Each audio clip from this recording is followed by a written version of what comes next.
Shalom, everyone. So we've had so many people reach out to us saying that they want to leave America or they have the desire to leave America.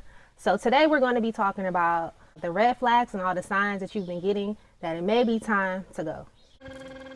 What you sing as giving them a high of timing. Anasema malaika ninakupenda malaika anasema malaika ninakutamani malaika anasema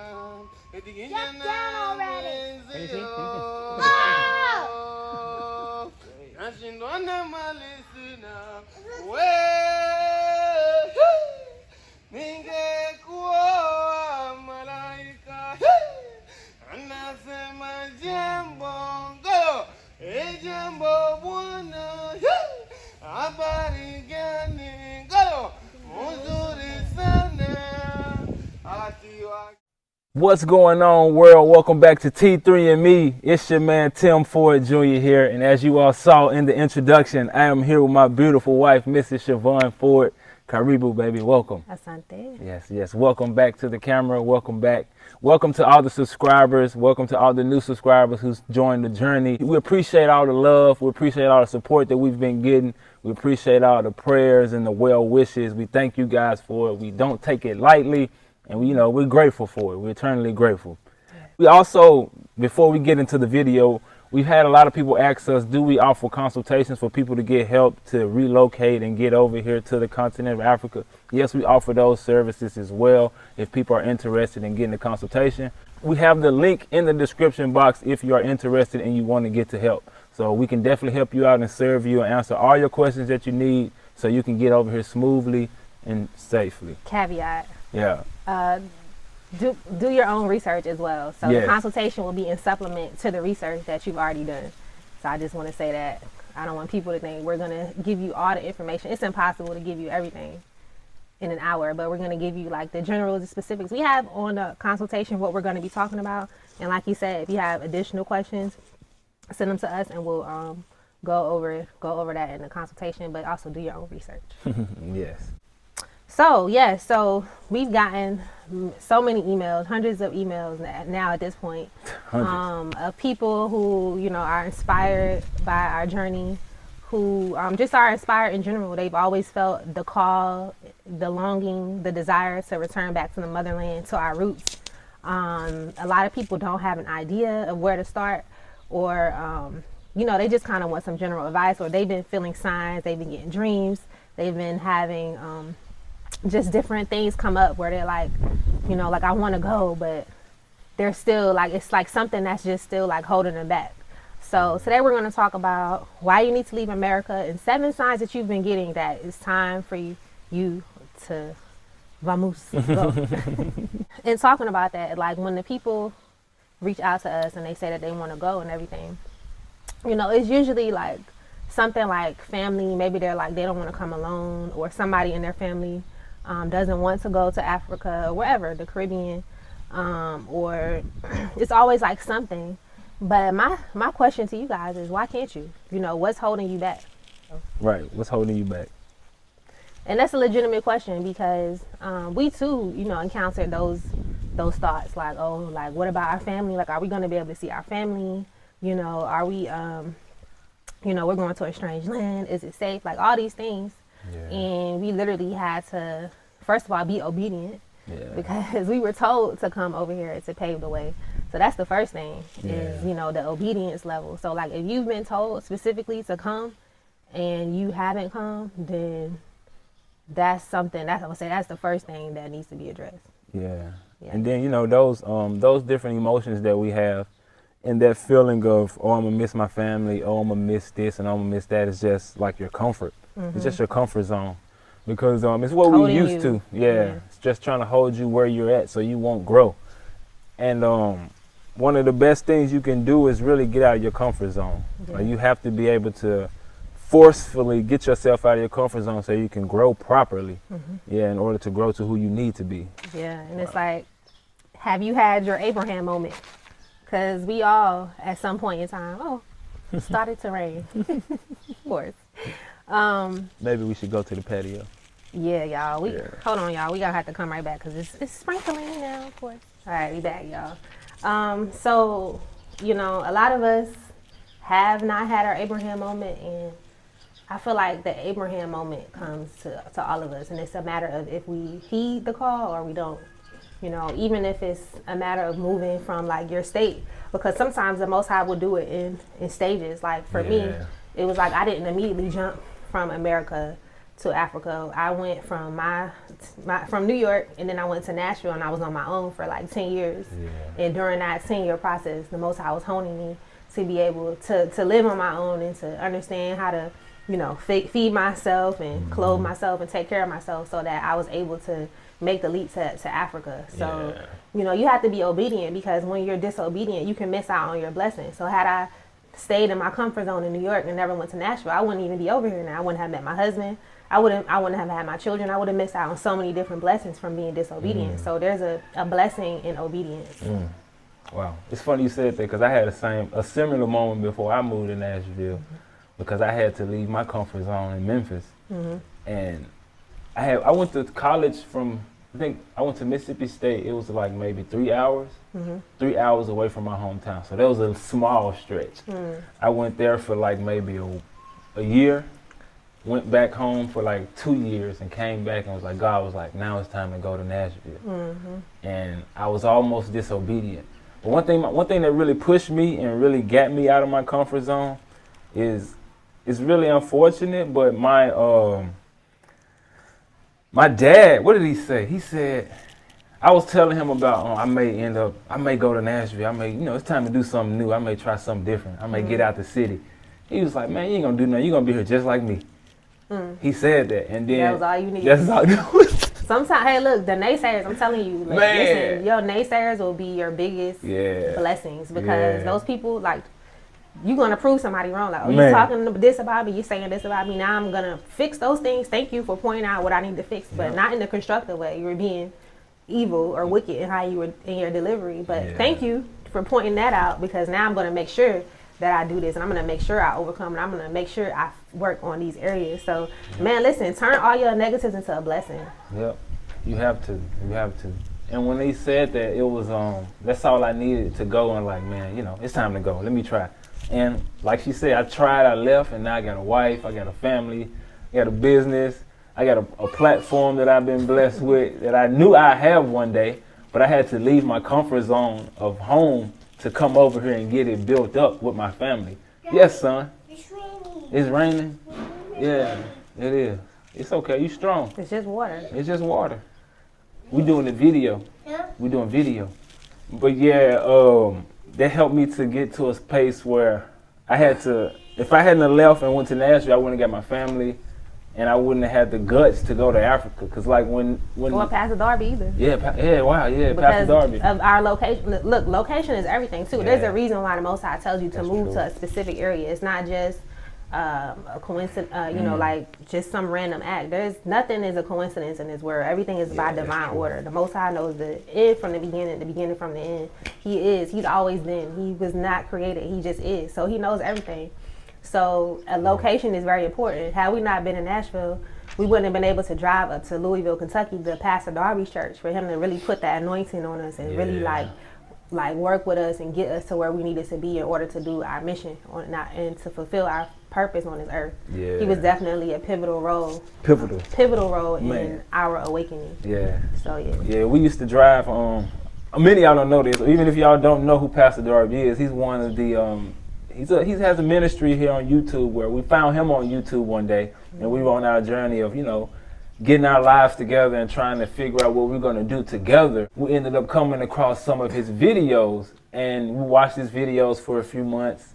My wife ended up trying to find out where he was. I don't even think it was a few months. It probably was like a few weeks. If that. But after a few weeks, we watched his videos, and she figured out that he was like 3 hours up the road.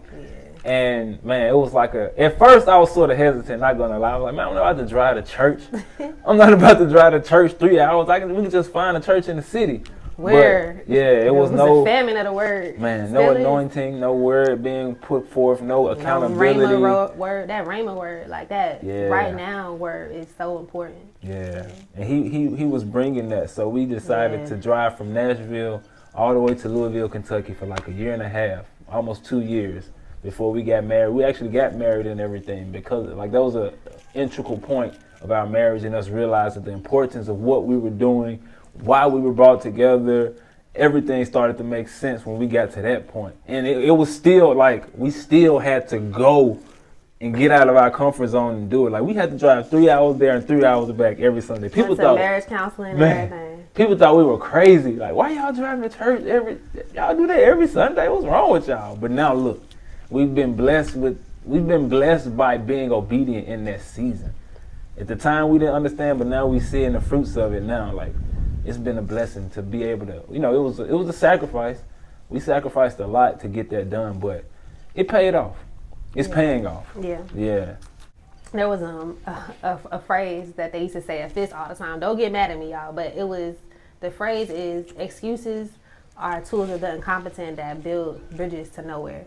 And that's not to disrespect anybody or to make anybody feel like, oh, like I'm incompetent. No, it's just a phrase, but the meaning behind it is very powerful. It's like you can come up with an excuse for anything. Like literally, like you can come up with an excuse for anything of why you can't do something, but you can also come up with an excuse for why you can do something. So it's all about your mindset. How bad do you want it? Do you really want to go? Like, so if your finances are an issue or whatever the case may be, there's things you can do to change that, or whatever the situation is. There's always a way. Like where there's a will, there's always a way. Yeah, always. That's true. People, you have the choice to either hold on to the excuse or change your mind to the solution. Yeah, it's like it's always a balance. Like you can pick that way or go this way with it, negative or positive. Yeah, and again, this message isn't for everyone. This isn't for the people who are like, I love Babylon. Like all my families come from here. And I'm never leaving Babylon. That's fine, but for the people who have reached out to us, for the people who are considering making the move, for the people who want to make the move, this video is for you. Yeah. So, you want to get into it? Yeah, let's get into it. All right. So, red flag number one, sign number one of why you should leave America is if you feel unsafe.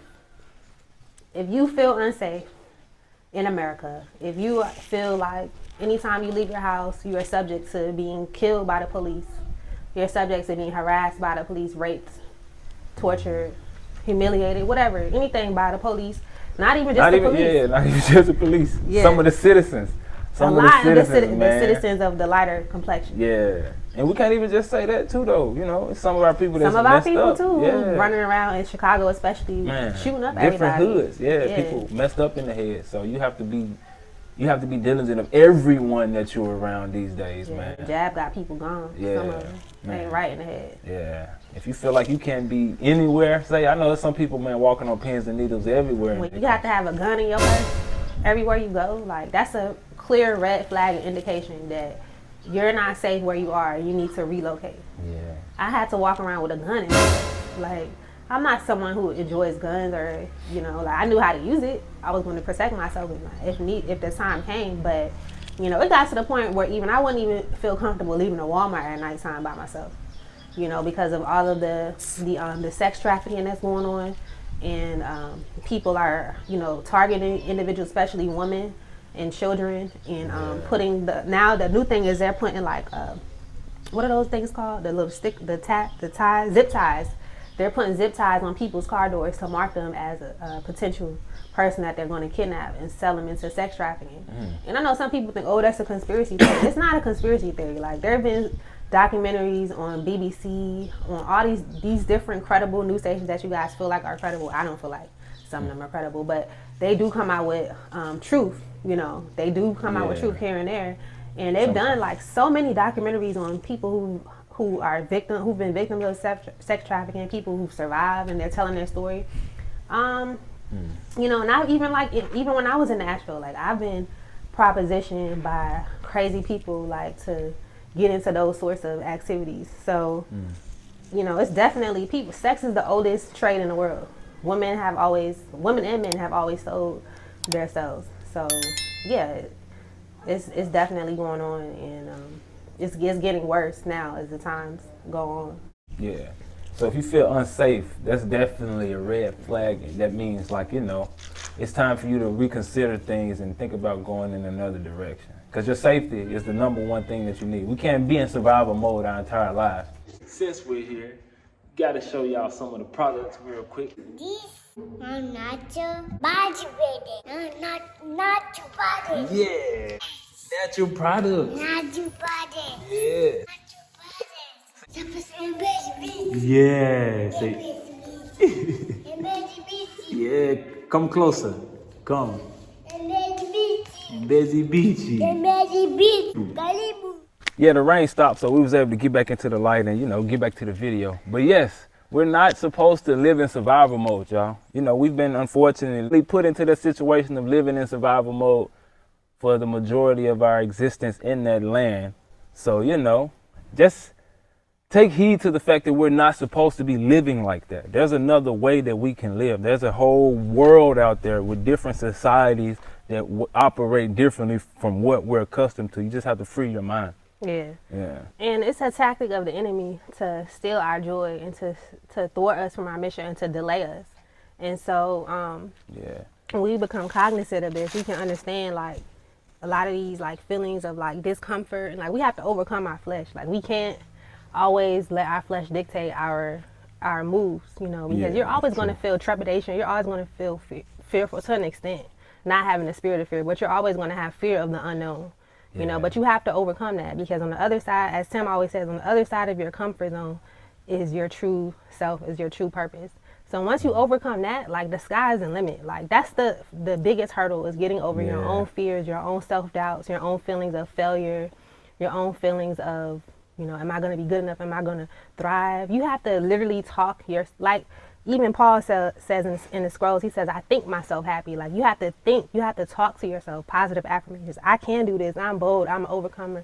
I'm capable. Like, you have to literally tell that to yourself, because the enemy is there to always tell you otherwise. And that's a tactic for him to try to steal our joy, because he knows most of us who are 10 toes down for the Most High, we're not going to denounce him.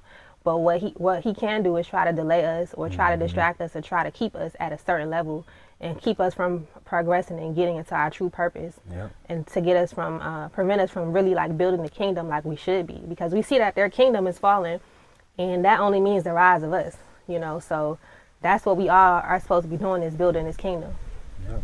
In your role, in your role, whatever that is. So if you feel unsafe, the continent is a very safe place. I'm not going to say no crime ever happened on the continent, but overall, in general, it's much safer. For one, they don't even have guns. Most of the countries don't allow guns, so, you know, that's already taking, like, half of the danger off the table. The other half of the danger is the police and crazy white supremacists running amok, doing what they can, and they're being the law protects them. They don't have that here in the continent. The police aren't running amok, killing people, shooting people, raping people, doing all the crazy stuff that they're doing, the violent stuff that they're doing in America. White supremacists aren't running amok, shooting up whole schools and supermarkets, and raping people, hanging people from trees, and all the nefarious things they do. They're not doing that here. So if safety is a concern to you and is a priority for you, then that's a red flag that it's time for you to go. Number 2 is finances. So we all see what's going on with the inflation, with the wars, and all of the wars going on around the world. You know, all the wars that are going on, the inflation.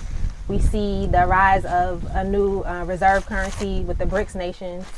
We see the rise of the BRICS currency that's backed by gold. We see a lot of the other nations also switching over to a gold standard. And so we know that the dollar will eventually fall. We don't know when exactly, but we understand the seasons and the times. And we also know that they told us that Social Security was about to run out. They told us that years ago. And so people who have been preparing for retirement and are planning to live off of Social Security, at some point in time, that's not going to be available, because the funds simply won't be there. We see that people have lost their jobs for not complying with certain mandates that have went out. And overturned. Yes.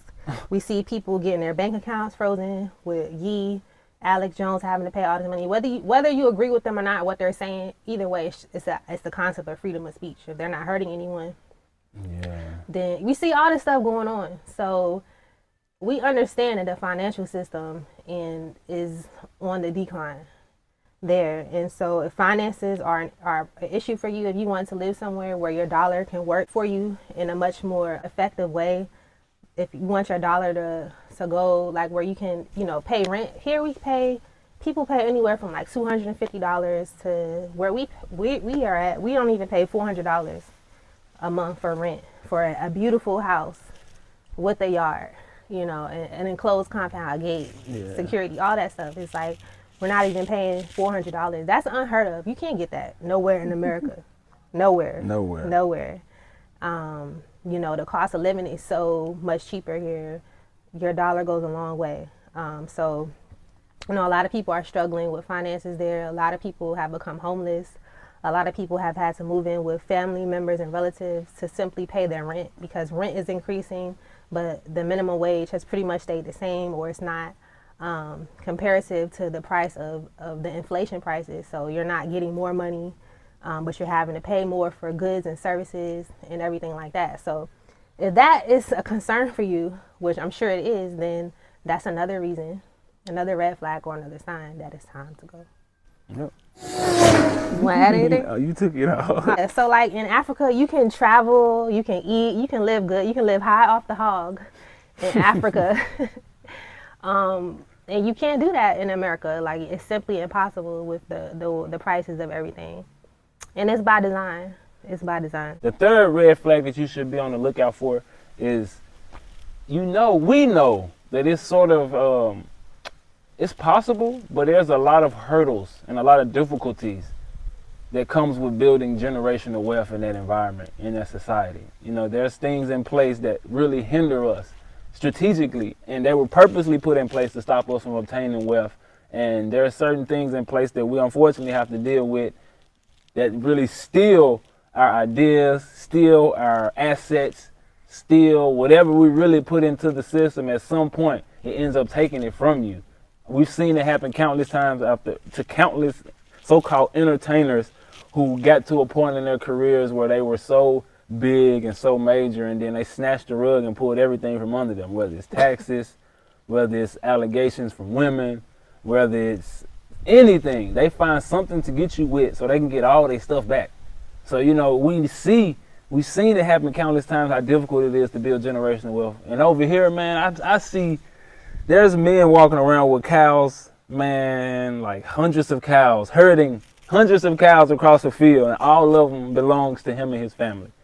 All of that, cheap. Man, so cheap. And there's countless real estate properties, real estate projects around here where they're very well put together, and people are putting their monies together as families and letting other people move into their houses, and they're getting a residual income from that as well. So there's things over here that we're able to tap into that we can't even like I said, we can tap into it over there, but it's a falling system. It's a failing system. Mm-hmm. It's written on the wall. It's harder to tap into it over there too, because it's like you said, like you have the thing called eminent domain as well, where if you can buy a whole field, 40 acres, and if the government decides tomorrow that they're going to build a shopping mall there or put a highway through there or a railroad or whatever, drill for oil, because you don't even have the rights to the minerals in the ground in America. So you can buy land and you could be sitting on gold and oil and you can't even get to it, man, because the government owns that, so. Houseway. This is a tax payment. Yeah, you make a tax payment, they can come and take your land, even though you paid for the land, but you didn't pay the taxes. How are you paying for taxes on something you owe?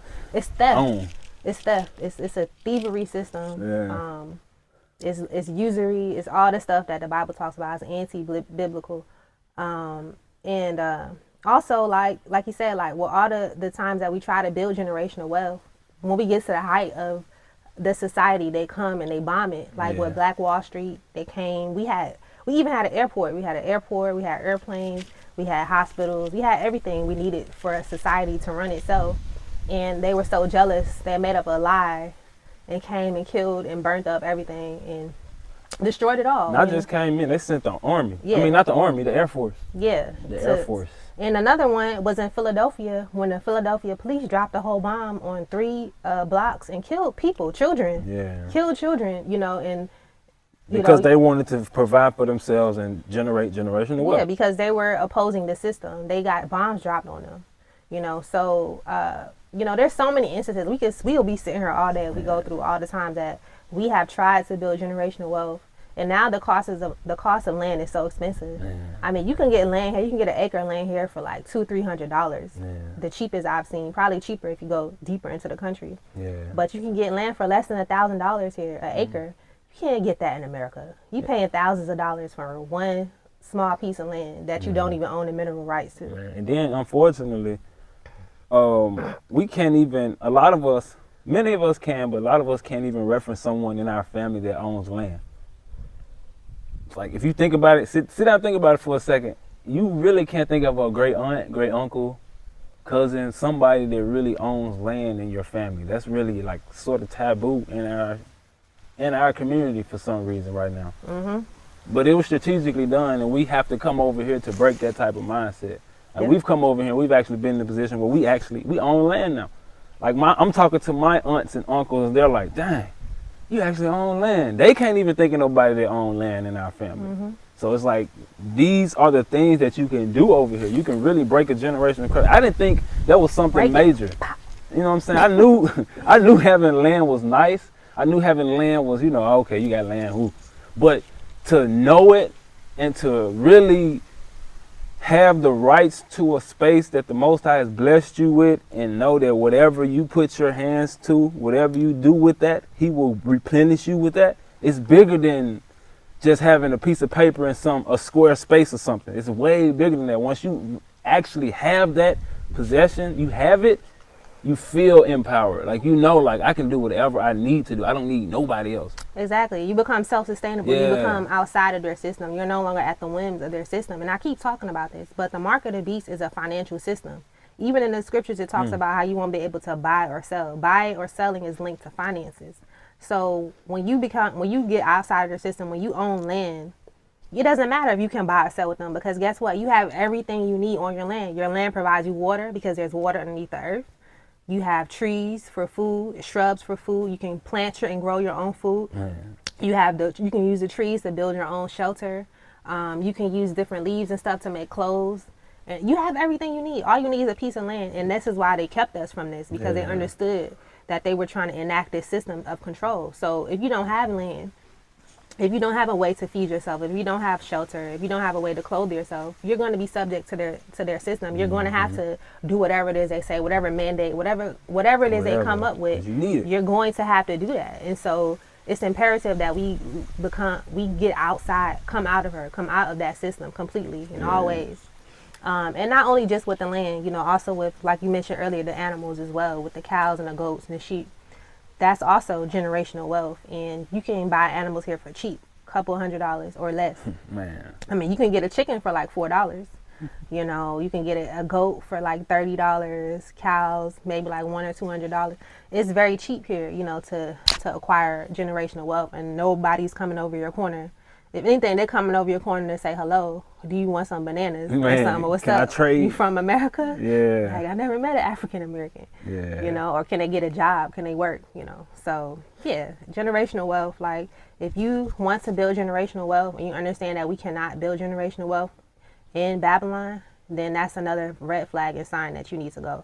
The scripture says that a righteous man leaves an inheritance for his children's children's children. Children's children. Might as well leave something for all of them. Yeah. Well, and think about if our ancestors had left, if they were able to leave wealth for us, we wouldn't be in the situation we're in. So we have to think about the next generation. It's not about us. The greatest among you is the servants. We are supposed to serve. We're going to be over here doing a lot of work. We're going to be over here toiling, tilling that ground. We're going to be over here sweating and doing all this stuff. But guess what? They don't pay the off. Children behind us are going to reap the benefits, and we are too. You know, in this lifetime we will reap the benefits, but it's really for those coming behind us, and we have to think like that. We have to think like a nation. This whole body of work is for our son and our daughter now to draw back on one day. One day they're gonna look at all this content and be like, dang. And when you leave, you want your family to be set up. Like Pastor Darby, rest his soul, when he left this earth, this physical realm, his family was set up Man, because he had land already. He had YouTube, and he was getting, I'm sure it was monetized, you know, so she's good. Like, she's still getting money off of the videos he did years ago. And that's how it should be. You shouldn't leave this earth and everybody's scrambling around and destitute. Mm-hmm. You know, that's not what we're supposed to do. That's not being righteous. Mm-hmm. So, Yep. Let the fear of death go so you can build generational wealth. You got to let the fear of death go. Mm-hmm. Not just for generational wealth, but in general. Mm-hmm. Let it go. All right. So number 4 is healthcare. So I'm going to talk a little bit about the Black, because I'm a doula and a student midwife. Birth is very near and dear to my heart, and it's very important because the children are the future. And we know that the Black maternal mortality rate and the infant mortality rate in America, at least, is high. It's through the roof. It's like 3 and 4 times the amount of our counterparts, the other nations of people. And so we understand that the system was not designed for us. The healthcare system was not designed to take care of us. When you go into the hospital and you're in pain or you have something going wrong, you almost have to fight to get the proper care that you need. A lot of times, some of the doctors and nurses are nefarious. If you're of a certain color, they don't want to treat you in a certain way. You're not getting the quality healthcare that you need. Intentionally. Yeah, and they've suppressed herbal medicines and alternative medicines.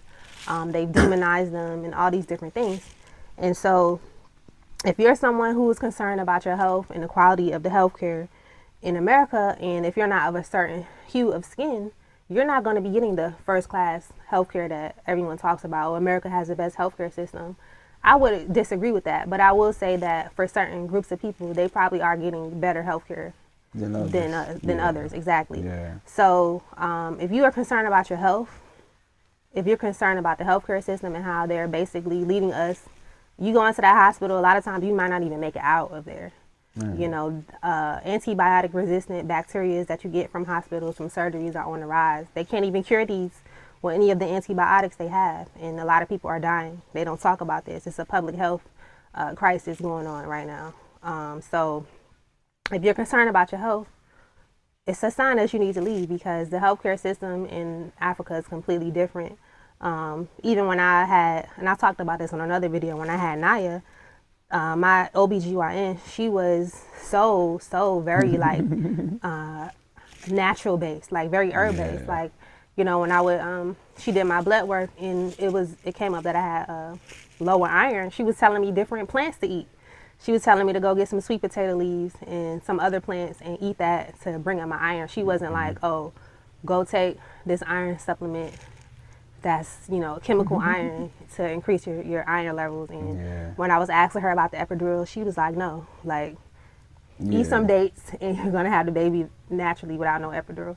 You know, so the system here is not so Western based. It's very much infused with the indigenous culture and the herbs and the plants that the Most High gave us to heal ourselves. Yeah. One thing, I have a story, well, 2 stories that I can remember vividly that really sums up what my wife just mentioned. There was one time when I was in Nashville with my grandmother, and it was just me and her in Nashville, and I was at work one day, and she wasn't feeling too well, so she called my mother, who was in Memphis, and my mom had to call me and tell me to go to the hospital and find out where she was at, what was going on. So as I get to the hospital, my grandmother is on the bed, like half sick, barely talking. The woman isn't even helping her because all she cares about in this moment is, what's your insurance? Like, which insurance do you have? Yeah, if you don't have insurance, you're not getting no help. Like, do you know what insurance you have? I'm like, lady, do you see what's wrong with her right now? What are you talking about insurance for? Like, why is that even, why? She has it, but it's okay. Can you help her, please? She wasn't even worried about helping her. Like, that was her main focus, the insurance. And now, when we came here, my wife was dealing with, like she just said, with the low iron and everything. Her first initial reaction was, no, you're gonna take some herbs. You're gonna get some tea. We're gonna get you what you need to get this done from the land here. And also, when the question of the epidural came up, like, there wasn't even an option. She was like, no. We're going to make sure it comes out naturally. And that's exactly what happened. Yep. And also the price, too. Like, in America, you can almost go bankrupt trying to give birth in a hospital. I mean, it's thousands, tens of thousands of dollars, which is crazy. Like, you know, when you have a baby here, you can pay anywhere from like a couple $100s to maybe $1,000 or $2,000, depending on what hospital you go to. If you're getting a, you know, an epidural or whatever, you're not paying more than $2,000. Like, and that's high. Like, you can go to a local hospital and pay a couple of dollars, like, to give birth. Easy. You know, we had to bring T3 to the hospital one time because he cut his finger. And had to just like bandage him up, and that was like $4. Like, it's so cheap to go to the hospital here. Like, if you need work done, dental work, if you need, you know, like to just get your overall health together, like you can go to the hospital for super cheap. It's very affordable. You don't even need insurance here because the hospital is so cheap. You can just pay out of pocket each time you go. Yep. T3. So, go back down there. We almost finished. Almost finished. Now, Kuja. No. Okay. Yeah. Go ahead. Okay. Yeah. Okay. All right. So number 5, if you're concerned about the quality of your environment, and by that I mean the food, the water, the soil, the air, if you are concerned that it's being tampered with with chemicals and certain nefarious biological agents, then that's a red flag that you don't need to be there, because your body is your temple. And so if you're putting in chemicals and agents, biological agents designed to specifically target different genes and different groups of people, you, for one, you may not be here long, number one. And number 2, like I said, like if that's of a concern to you, then that's a sign that you need to go, because we know what they're doing with the CHEM trails in the air. We know that they're poisoning the water. There have been several videos of people catching them with their suits on, fully suited up. What's those suits called? Hazmat suits. Yeah. Putting poison in the fish in the water. So by default, that's going to poison humans if it's poisoning the animals. You know, mass fish die off, you know, because they don't want you to be able to go fish when they enact this. When they put that hammer down and they enact this NWO like in full swing, they don't want you to be able to go out to the woods and to fend for yourself and fish. So they're killing off all the fish, poisoning the water, all these things. Like, nobody's in Africa, at least not in Tanzania, poisoning the environment purposefully to kill off large groups of people. You know, that's not going on here. So if that's something that you're concerned with, then that's a red flag that it's time to go. So number 6 is school. So if you're concerned with sending your children to school it's a variety of reasons why you could be concerned with sending your children to school. Number 1 is mass shootings that are on the rise ever since I believe Columbine was the first one, right? That was in the 90s. I don't remember. It's been going on for like the past 30 years, mass shootings in schools. Also, we have teachers who are developing inappropriate relationships with the children, I meant to say.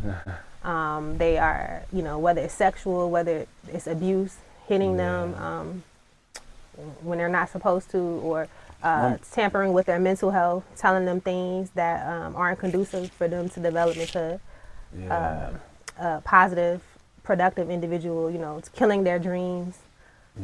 Saying things, talking about their hair, cutting their hair off at schools without your permission. Just all sorts of things. Even the level of education, like what they're being taught. Yeah, what they're being, the Common Core math. I don't even know what that is. It looks like a mess. That's not how we were taught at school. Like, math is pretty straightforward. Just all the things they're doing at school. Now they have the alphabet books in school where they're showing children different SEX positions in the books. Little children can read about this stuff. There was even a big mayhem at one of the town hall meetings because of these books that have now infiltrated the schools, where they're talking about TRANS, you know, and all these, introducing these different concepts to our children that they shouldn't be, you know, being privy to at such a young age, or even a period. You know, that's devilishness. But they're introducing all these concepts to our children. And a lot of times you won't even know, like, if you're not there, like, because who's expecting a book on sex to be in the school library for children to check out, you know, or a book on changing your gender. And they're allowing them to do it without the parents' consent. Like, you can go to school and identify something else, and they won't tell the parent. Or you can get a jab at school too. At one point, children were able to consent to get the inoculation without their parents' consent. Yeah, and last and the most important one that really started hitting home with me a few months ago is the Pledge of Allegiance.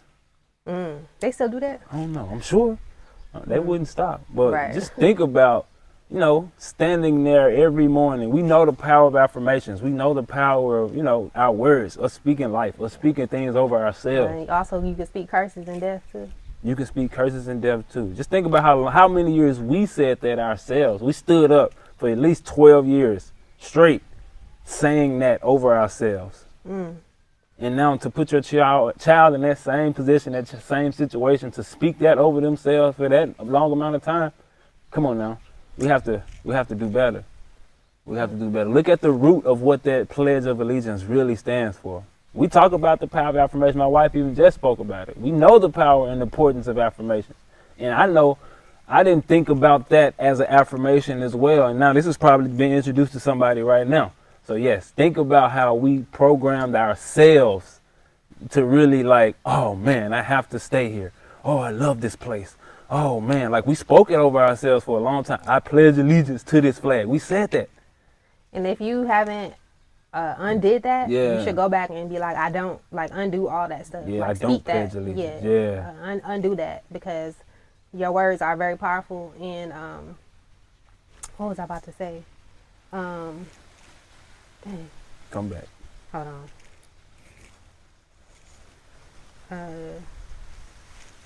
Oh yes.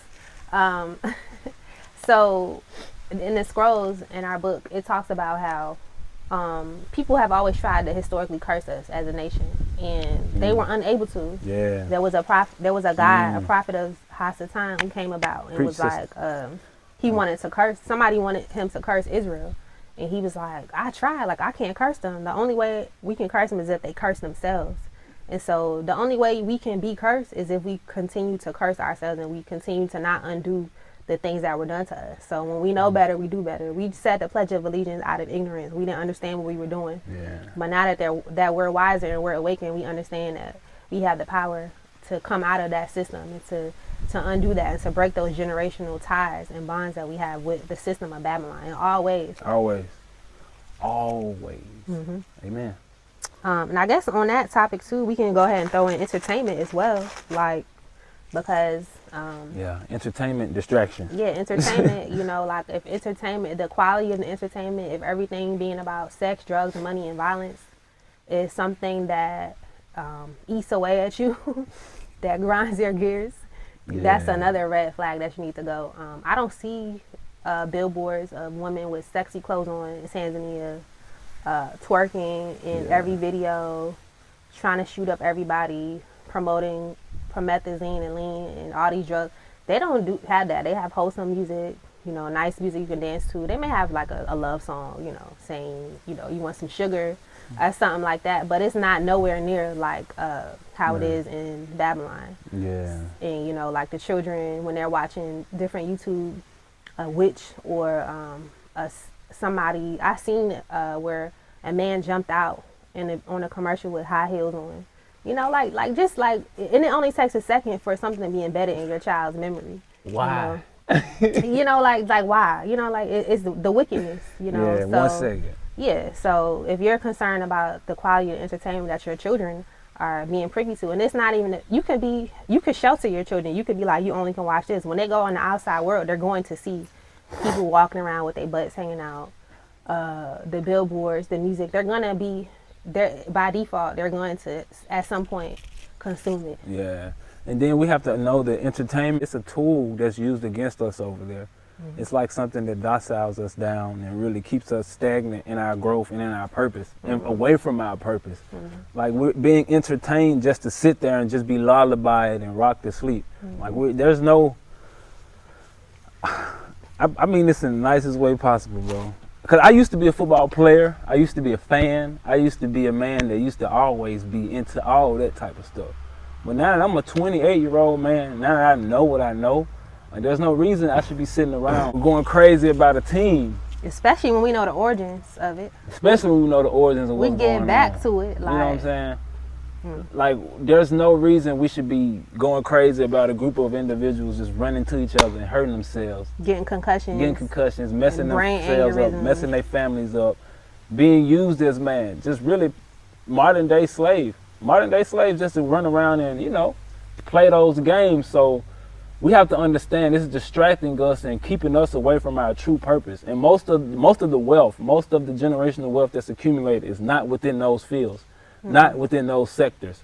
So we have to understand that entertainment is just a distraction, and we have different things that we need to be looking Their into. entertainment. Yeah, their entertainment. So it's excuse not me. all entertainment. It's that Yeah. their version of it. Yes, Yeah. but their version is not good. So we need to make sure that we putting our mind on the right things. Make sure that we're really moving away from that type of entertainment, because they use not just the sports but the music as well as a tool to make us act certain ways, make seeds get planted to do certain things. What you about to say? Even like on the scientific level, like with the music, like it's certain wave patterns of sound that are shown to like mess up your cells, like rap music and what's that other loud music where they be screaming, white folks? Rock. Heavy metal, like rap, certain forms of rap, not all rap, certain forms of it. They said the frequencies that they use, they're designed to mess up your cells and your vibration. And we know that Hasatan is the prince and the power of the air. So of course he's going to use the sound waves in the air to keep us at a certain negative vibration and negative frequency. Yep. Classical music is great. You know, music like reggae music is wonderful. You know, with the different instruments and everything like that. That's the good forms of music. But also going back to what he was saying about the football specifically, like going back to the origins, that's something that I've been big on now, is going back to the origins, because when you understand the origins of something, you'll understand what you need to do and why you should stop, you know, doing a certain thing. So like going back to the origins of that, it's like, one, that started with the Greeks, with the gymnasiums. The Greeks came up with the whole term of gymnasiums, and they would go in there and play with each other butt naked and wrestle and tumble and do, you know what they was doing there. So that's what the Greeks did? That's what the Greeks did. And then they brought it to, and I'm not saying that anybody who's doing football is GAY. That's not what I'm saying. I'm just saying the origins of it. And then when they took us here to the colonies, they would have us, for their own entertainment, they would take two big slaves and have them wrestle with each other until one of them either died or got bloodied up. And they would be sitting there drinking and smoking and having a good time and eating and playing classical music in the background like nothing was going on. So we've always been used as a form of sport to them. We can no longer continue to entertain them at our expense, at our demise. We see that the football industry, they don't care nothing about us. Man. When Colin Kaepernick took a knee, they tried to blackball him.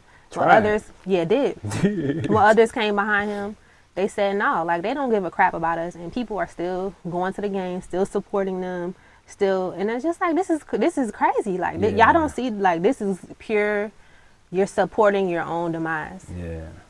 Like that Sunday that you're sitting there watching that, there's Them folks is living good off us. So many more productive things you could be doing. Especially if you're watching our content, you understand what the mission is, what the goal is. If you pull away, that's making yourself go to a lower vibration. That's why I feel like you're fighting against yourself, because you're watching this, but you go to entertainment. You get entertained and then you get docile back down. But the entertainment is just a distraction to keep you away from what they're doing, to keep you away from the fact that they're trying to genocide us all. Not trying to, some folks. Yeah, it's a way for you to be distracted while they do pull the rug from under your feet, while they boil you slowly. Like, y'all know the phrase about the frog, when they put the frog in the water and they turn the heat up little by little, he don't even know he's being killed until he's dead already. He's slowly adjusting himself to the point where he's burned himself up. And that's like a great example of what's going on with us. It's like a lot of us are being lulled to sleep with concerts and entertainment and Netflix, and we can just chill. Like we can take our minds off of what's really going on. We don't have to be in the real world. We can just be in the false world that they've created for us. The virtual world, the entertainment world. It's all false, because when SHTF, guess what? Nobody's going to care about no football. Nobody's going to care about a concert. People are going to be worrying about how to feed themselves, how to clothe themselves, how to stay warm, how to stay cool. People are going to be worried about basic survival stuff. And I'm not saying that you can never watch a TV show or anything like that, but I'm just saying, like, if that's your focus in life, or if that's all that you're consuming and you're not consuming things that's going to better yourself and help you to develop survival skills and become self-sustainable, you're doing yourself a disservice, and your community and your family and your children, if you have children as well. You are. So especially your children. Of course, it's okay to do it recreationally. Like I go hoop sometimes. it's good for your fitness. Yeah, you know, you want to stay in shape. If that's something, if you played football your whole life and that's something that really gets your juices flowing and you're able to really like get loose doing that, of course, still do it and use it as a tool, but As a tool, not an idol. A lot of people idolize football. That's another thing too. yeah. But yeah, we can go all day about that, Yeah. man. Let's just go to the The next next one. So the last one for this video is a red flag of why you need to leave America is if you are looking for purpose and adventure. So, you know, I know like some days you go to work, you just feel unfulfilled. Like, oh man, what am I doing here? Like, this can't be it to life. Like these, like this it's got to be more to it. So if you're looking for adventure, purpose, man, listen, every day is an adventure over here. Every day is excitement. You immerse yourself in the language. You learn the culture. You can go explore caves, ruins, safaris, trails, eat different foods. The culture is so welcoming. You can go sleep at somebody's house. They'll feed you, show you around, like tell you about the different plants and the history, the rich history. You can really have meaningful life experiences here. And it's like you really like start to value life and value what you have, because you see people living like on just a few dollars a day and they're like living like meaningful lives, and they hard workers too as well. And it's like you really understand the value of life and the meaning of life, and understand where you can fit in, how you can really like meaningfully help this world, you know, like you can really like change people's lives. And that's the purpose of being on this earth, is to heal the sick, feed the poor, help the fatherless, help the widow. That's our mission. Spread the gospel, the good news of repentance. Repent, for the kingdom is at hand. Like you can do that. You can go around and like really like fulfill your purpose, whatever that is, because you won't have somebody hindering you. You won't have finances hindering you if you do right. Because some people come over here and they don't have their finances together. But if you do right with your finances, you can really go a long way. You can build the generational wealth. You can get healthy. You can all these things. You can find love. Everything, you know, on the continent. Yeah. But you just have to go and know you have to be looking for your purpose. If you're purpose driven, you know, that overtakes and triumphs the emotion of fear and doubt and complacency. If you know that I have a purpose, I know that I'm supposed to be doing something. A lot of people email us and reach out and say things like, man, I know I'm supposed to go over there and help these people. I'm supposed to do this. Yeah, I know I'm supposed to do this. You know you're supposed to do it, but you're letting the emotion of being attached to someone that really, you know, that season is over. I just need to get a couple more dollars. Couple more dollars. You ain't never gonna have enough money. Yeah. Everybody has a season. We have to understand that. Even if they're like our close family that we grew up with, that season might be over. Like even Christ, when he had to go on his journey, he had to let his mother and father go. He had to tell them, who is my mother, who is my father? Then. Those who do the will of my father or my mother, my brother and my sister. Exactly. So, you know, you have to be ready to let everything go at a moment's notice, to know like, okay, I have to fulfill the will. Stay ready so you ain't father. gotta get ready. Fulfill my purpose. Your purpose could be on the other side of the world. My aunt said this she says this all the time. She was like, I knew you would be doing something great. I knew it would be something amazing, but I just don't know why you had to go on the other side of the world to do it. Me either. Hey, the Most High works in mysterious ways. But the Most High works in mysterious ways, man. So, you know, people always ask us, like we said in the beginning, what we did, how did we get here? We came from two of the toughest places in America. Two of the toughest places in America, man. My wife went from Queens, New York. Nah. You know, she had to overcome all of that over her life. She had to be strong and be resilient and really like hone in on who she was to get to where she's at now. It wasn't we're in Africa, we're at the motherland, let's get right. No, that was work to do before you get here. Long before. And then when you get here too, like when you get here, you'll really heal. Like especially like if you get somewhere in the country, you just tune out the distractions and like the noise and like everybody trying to link up and like do this and do that. Like that is a season for that, of course, but you gotta heal first. Like you can't go out amongst these people. Like we all were toxic when we got here. Like it's so much work that needs to be done on the inner side, because you can heal only but so much in the land of your captivity. You have to leave and touch the soil and immerse yourself in the culture and learn the language. And a lot of people try to distance language from culture, but it's impossible, because the language is the culture and vice versa. There's certain words you won't understand unless you come here and you understand like how they're using it and the In what inflections, context, yeah, and in what context they're using it. Like, are they using it this way or that way? So, Yep. you know, for people to come here and be like, oh, they're speaking Swahili, I don't want to. Then that means you don't want to learn the culture. You don't want to connect back to your roots. You need Not finding it. to dig deep and understand and see if this is somewhere you really even need to be. You know, if you just want to only speak English. You know, so. Man, it's a lot. It's a lot that comes with it, but it's worth it. It's so beautiful, you know, over here living abroad, moving abroad, you know, living in Africa, living out our dreams. Like, you know, it's a beautiful thing. Like, I really wish everybody could experience this, you know, and with a pure heart, you know, not with coming over here wanting to have Babylon here, but just really embracing everything, the roads, everything, the good, the bad, and the ugly, because we know that the more we come home, the more we're going to change, and the more Africa is going to rise up to what they consider a first world nation, continent, whatever you want to say. But we got to come back. We got to come back. We got to connect with our brothers and our sisters. We have to get outside of our comfort zone, get outside of our excuses, get outside of our own thinking, you know, in order to really truly experience what our destiny, to truly be great. There's nothing worse than leaving this earth and feeling like you haven't accomplished anything, or your life was just a waste, or you wish you could have did that. You don't want to be on your deathbed wishing that you could have did something. Even for those who are retired, a lot of people hit us up who are retired like, oh, you know, like I wish I would have came to. It's not too late. It's never too late. You could be 50, 60, 70 years old. It's a lot of retirees over here. Guess what? They're living their best lives over here, living good, not working, chilling in the house, going on vacation, going here, going there, helping people out, sowing seeds into other people. You can do that. Investing. You know, like, it's never it's not an age limit on coming over here. If you got that call and you felt them signs and them red flags to come, this is your sign to come. Yep.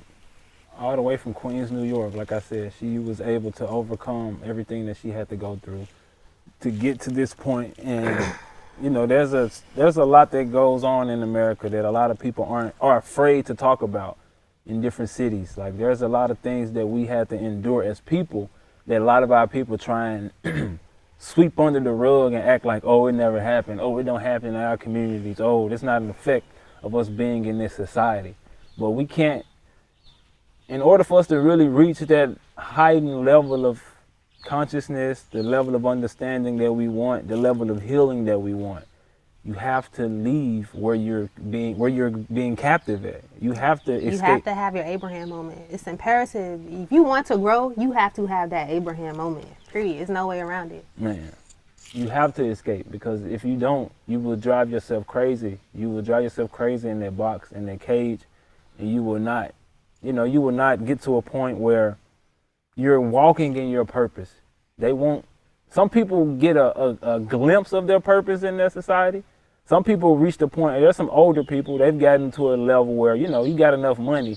It can feel like you making some things shake, but like we said in the beginning, they can pull it right from under you in the blink of an eye if you say the wrong word or do the wrong thing. Wipe your bank account clean on out. Clean out. So, you know, looking for purpose is something where you have to be willing to let everything go. Mm-hmm. Everything. Mm-hmm. Everything. Yep. Let's learn from history. We see that there have been several financial crises in America where people have lost their whole entire life savings, retirements. They came in and rounded up all the gold, so the U.S. dollar is not even backed by anything. So when the BRICS becomes the new world reserve currency, the dollars are going to be tissue paper to wipe your behind with. Yep. All that money you have saved up in retirement and Roth, IRA, and, you know, all these different things. Finish. While it may seem good on the surface, like you said, like, it's coming a point in time where all of that stuff is going to be null and void. You know, if you're not part of their system, if you're not switching over to the new CBDC, central bank digital currencies, you know, you're going to be in for a rude awakening, unfortunately. And this is not to cause fear. This is just to look at the signs. We have to be prepared. You know, you can't walk into any situation unprepared. That's not wise. Yeah. You know, so we have to prepare ourselves. We have to look at the writing on the wall. We have to understand the seasons and the times we're in. We're not in normal times, y'all. This is the end times. You know, this is the end of their world and the beginning of ours. So and do the work. It's a good time to be alive. Yep. Like, I'm happy to be alive. This is great. I feel great. Yeah. Just do the hard work, y'all. You have to be willing to do the work within yourself and really, like, put in that extra effort to get yourself to that next level, because nobody's going to do it for you but yourself. Mm-hmm. Nobody's gonna get you to that level but yourself. Have them hard talks with yourself. Yeah. You know, like get yourself together. Like a lot of times we have to like get out of our own ways and really like be honest with ourselves. Like I was saying, y'all see the platform. My wife came from New York and I came from Memphis. Y'all think like, you know, you see the numbers and you think like this happened overnight. No, we had a lot of inner work to do. Like there's a lot of inner work that goes into this. Coming from Memphis, I have a lot that I'm working on and still healing from what I've been trained to do. Like I've been trained and looking at life for one way for 20 plus years. So now that I'm over here, I see something different. I'm referencing something different, but there's still something in me that's forcing these things that I'm used to doing to come to life. So you have to know, like, it's a never ending journey. Yeah. Like while you're doing this work, you have to start where you're at and don't feel bad for where you're at. No, like, you know, like I said, I'm from the same place a lot of people are from. Poverty mindset, poverty state, coming from Memphis, Tennessee. Not many people know about financial literacy, wealth. We don't have those type of conversations. So I had to fight. Most black people anywhere in America. Exactly. You know, not even just Memphis. It's like most of us, we all came from the same group of slaves that came over here. Yep. You know? Yep. So don't think like, you know, this isn't achievable. We've done this miraculous If we can feat. do it, anybody can do it. If we Trust did me. it, you can do it too. So just do the inner work and be hard on yourself. You got to be hard. Not too hard, but hold yourself accountable. Yeah. Hold yourself Come against accountable. that spirit of procrastination, that spirit of laziness, that, I can do it tomorrow. Don't put off for tomorrow what you can do today, because tomorrow's not promised to you. Yep. You know, anything could happen, and you could have missed out on your opportunity. And if your blessing is in this city and you're in that city, you're going to miss out on your blessing and your destiny. So yeah, we could sit here. We could talk to y'all, but that was like the basics of our video. You know, like if you've been getting them signs and them unctions, it's time. You know, to start getting your plan in place and to start making your exodus to wherever that may be, whether it's Africa, the islands, wherever you've been called to go. It's time. Yep. Because It's things time. are only going to get worse. And especially as 2023 comes around, things are getting worse. We're getting closer to their, the fulfillment of their activities. So the closer we get to it, the worse things are going to become. The worse the judgment is going to become on the nations. And so it's our time. We sneaking out the back door. Yep. Sneak out the back door. Leave. Yep. Live your life. Fulfill your destiny. Fulfill your purpose. Yep. Think outside the box. Break the generational barriers. Break the generational curses. Do it all. Heal the sick. Raise the dead. Do it. While you still have time and while there's still an opportunity. So yeah, thank y'all for staying to the end of the video. We appreciate it. If you haven't already, make sure you hit the subscribe button so you can stay tuned to the journey, and make sure you turn the notification bell on so you can get notified when we upload content. And like I said in the beginning, if you're interested in getting information, help on your research while you come over here to the continent of Africa, we can help you out the best we can with what we have. And of course, like my wife said, make sure you do your own research as well. Just have us as a part of your research. That will be in the description box for you to have the link to get connected. And also, if you're interested in joining our community of repats that's coming back to Africa, we're cultivating a community for all of us to come together to be able to share our ideas, our thoughts, and whatever we're trying to come together and bring together and accomplish. That's Repat Book, and I will have that in the description box as well.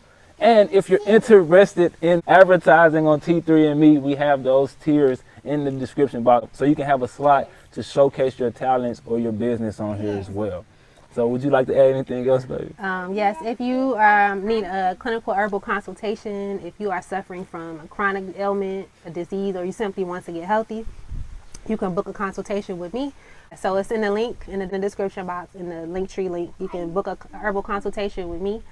And also, for those who are interested in the next course, it'll be rolling out the beginning of 2023. So don't miss out on the next one, because if you miss the next one, you're going to have to wait another 5 to 6 months for the next course. So get your coins together for the next course coming out at the beginning of early 2023. And yeah, that's it. Yeah, and it's a very informative course. I'm not just saying that because I'm her husband. I'm actually taking the course as well. I'm one of the students, and I've learned a lot so far. It's very valuable information about the history of herbs and how we ended up in the situation as a community in the world to think the way that we think about different herbs and everything. So if you're interested in learning about the root causes of herbs and the root of why we do what we do as a herbal practitioner, And how to make different medicines. yes, check And it start out. a herbal business. Yes, Check it out. make sure y'all check it Early out. 2023. Yes, but we appreciate the love, we appreciate the support, and y'all stay safe out there. Shalom. Repat is Africa's first social media platform steered towards repatriates, also known as returnees to the motherland in every country of Africa, as well as diasporans in America, Canada, the UK, and all four corners of the earth who are considering making the journey to freedom. It is a space where we can chat, earn money simply by being active on the site, and all of the features we are already familiar with from Facebook and WhatsApp, without having to sell our information and minus the censorship. For all continental Africans, repats in Africa, and persons who wish to come to Africa, this is our place to build, learn, network, problem solve, unite, innovate, and educate ourselves for a smooth transition into our rightful positions as we break away from our captors. This is the place we all knew we needed. By consolidating our energy, we can force transformation. This is the drum. If you're interested in joining the community, click the link in the description. Karibu.